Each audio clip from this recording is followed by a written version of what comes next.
Use deep confident. महाराष्ट्राच्या कानाकोपऱ्यातील प्रत्येक घडामोडींचं अचूक आणि निर्भीड प्रतिबिंब.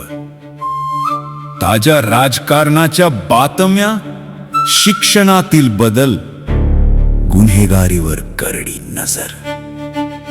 सत्य, वेग आणि विश्वास यांचा संगम म्हणजे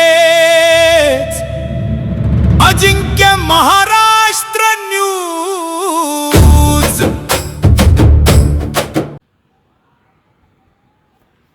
सालोड ते पडेगाव गेल्या 5 वर्षात पडेगाव गावाची आणि गावातील रस्त्याची दुरावस्था एका खास रिपोर्टमधून आम्ही आपल्यासमोर मांडत आहोत. सालोड ते पडेगाव गेल्या 5 वर्षात पडेगाव गावाची आणि गावातील रस्त्याची दुरावस्था झाली आहे की रस्ता नीट होत नाही. गावातील हे काम करणे गरजेचे आहे, परंतु गावातील वरिष्ठ नागरिक म्हणून ओळखले जाणारे सरपंच अजिबातच लक्ष देत नाहीत. पडेगावच्या रस्त्याची अशी कायमस्वरूपी दुरावस्था झालेली आहे, ज्यामुळे सालोड, हिरापूर, पडेगाव यासाठी जाण्यासाठी खूप त्रास होतो. गावाचा एक नागरिक म्हणून आज मला या परिस्थितीवर बोलावंसं वाटत आहे आणि माझी बाजू मांडावीशी वाटत आहे. अजिंक्य महाराष्ट्र न्यूजसोबत प्रतिनिधी मोहम्मद रशीद खान, वर्धा.